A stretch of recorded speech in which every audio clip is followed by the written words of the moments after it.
పాత్రికేయ మిత్రులకు ముందుగా హృదయపూర్వక వందనాలు. ఈరోజు ప్రెస్ మీట్ ముఖ్య ఉద్దేశం ఏంటంటే, గత 3 రోజుల క్రితం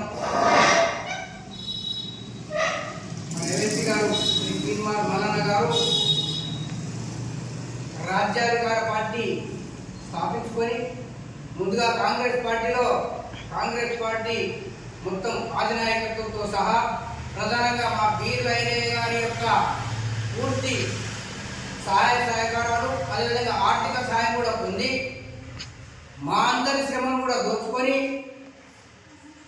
అంటే ప్రధానంగా కాంగ్రెస్ పార్టీకి చెందిన ప్రతి కార్యకర్త కూడా తన సొంత తమ్ముడు అన్న ఏ విధంగా నిలబడితే, ఒక సర్పంచ్ గారి నెంబర్గా నిలబడితే ఏ విధంగా కష్టపడతారో ఆ విధంగా కష్టపడి మేము ఈ యొక్క మండలమే కాకుండా పక్క మండలాలకు కూడా వెళ్ళి మా మల్లన్న గెలవాలని మా ఐరన్న గారు ఇచ్చిన పిలుపు మేరకు మీ అందరం కూడా ఆయన నిలవడానికి, ప్రధానంగా ఒక బీసీ నాయకుడు ఎదగాలనే ఉద్దేశంతో మేము మా ఐరన్న గారి మాటలకు కట్టుబడి మేము ఆయన గెలిచే విధంగా పెద్ద ఎత్తున సాయం చేశాం.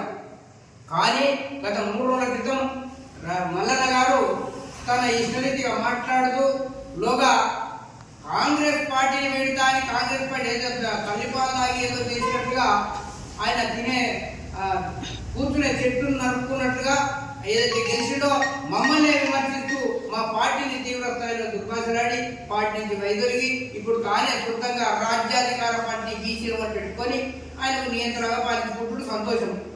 కానీ గెలిచిన పార్టీ మీద నిలబడి ఐలను అన్నపెట్టేది సున్నం పెడుతూ ఇప్పుడు ఏడ నిలబడతావా అంటే పెట్టింది బీసీల పార్టీ, నిలబడేది మాత్రం బీసీల మీదనే. అంటే బీసీల మీద మీకు ప్రేమ ఉందా, లేకపోతే మీరు ఏ విధంగా బయటి పార్టీలతో మిరాకత అయిందా, రెడ్డిలతో మిరాకత అయిందా, ఏమైనా రూపాయకార ఒప్పందం జరిగిందా? ఇవన్నీ కూడా ఇప్పుడు బీసీ సమాజానికి లేని అనుమానాలు వస్తూ ఉన్నాయి. మేము ప్రధానంగా కోరేది ఒకటే, మల్లన్న గారు మీరు చాలా గౌరవైన వ్యక్తి, మంచి ఉన్నతమైనటువంటి జర్నలిజం వృత్తిలో ఉండి ఇంత స్థాయికి ఎదిగిన తర్వాత కూడా ఇంకా కూడా కక్షపూరిత రాజకీయాలు చేస్తూ ఉన్నారు, కుల రాజకీయాలు చేస్తూ ఉన్నారు. ఇది మంచి పద్ధతి కాదు. మన బీసీలకు రాజ్యం రావాలని కోరుకున్నాం, అందరం కోరుకుంటున్నాం. అదేవిధంగా ఐరన్ కూడా గెలిపించుకున్నాం. మనం కూడా ఏమంటే మనకెందుకు మనకంత కావాలని అన్ని పార్టీలు కోరుతున్నాయి. ప్రధానంగా కాంగ్రెస్ పార్టీ డిక్లరేషన్ కూడా ఇస్తుంది. ఈ సందర్భాన్ని పురస్కరించుకొని మీరు ఏడ నిలబడకుండా మీరైతే మరకాలంలో నిలబడమంటే నిలబడనంటావు, భోగిలు నిలబడవు. జనగాంలో ఉన్నారు కదా, జనగాం కూడా నీయే కాన్స్టిట్యున్సీ, ఖమ్మం నుంచి భద్రాద్రి అన్నీ నీయే కదా. ఖమ్మం, వరంగల్, నల్గొండ జిల్లాలు ఉన్నాయి, 3 ఉన్నావు, 3 ప్రాతినిధ్యం వహించరు. మొన్న మీ పార్టీ నాయకులు చెప్పారు 60 నియోజకవర్గాలను మేము ఎమ్మెల్యే గెలిపించడం అని చెప్పి మీ పార్టీ నాయకులు ప్రెస్ మీట్ ముఖంగా చెప్పారు.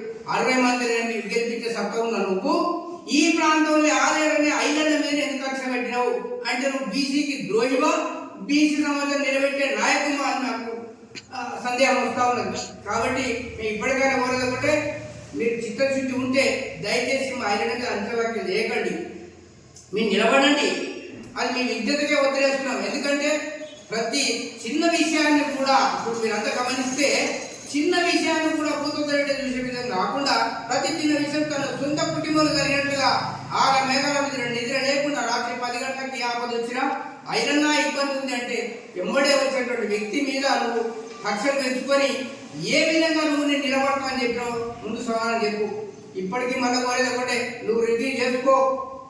ఒకవేళ కర్మగాలి నిలబడ్డా డిపాజిట్ కూడా రాదని మనం పూర్తిగా చెప్తా ఉన్నాం. డిపాజిట్ రాదు. రాజ్యాధికార పార్టీ బీసీలో ఇక్కడ ఉన్న అందరూ కూడా బీసీలే, ఎవరు కూడా వేరే పార్టీ నుంచి రాలే, వేరే కులాల నుంచి రాలే. బీసీలం కులాలు కూడా మారుతారు.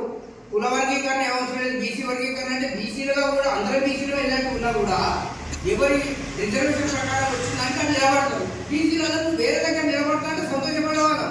నిలబడు, రెడ్డి నిలబడు, ఏదైతే వచ్చిందో జనసేన నిలబడు రాదు.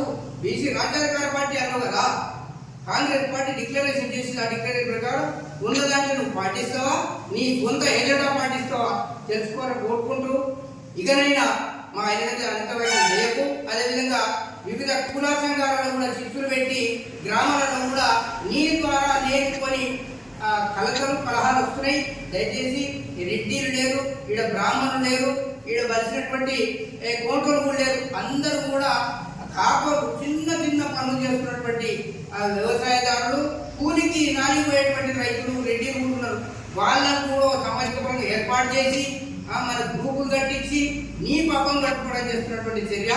కాబట్టి ఇకనైనా పెద్దవాడిని నువ్వు మంచి చదువుతున్న విద్యార్థులు కాబట్టి అన్నిదా భావించకుండా నేను ఒకటే చెప్తాను, మనస్ఫూర్తిగా మా ఐరణ మిత్ర మాత్రం మీరు అనిశ్చితంగా చేయొద్దని కోరుకుంటూ అవకాశం మీ అందరికీ కూడా ధన్యవాదాలు. జై బీసీ.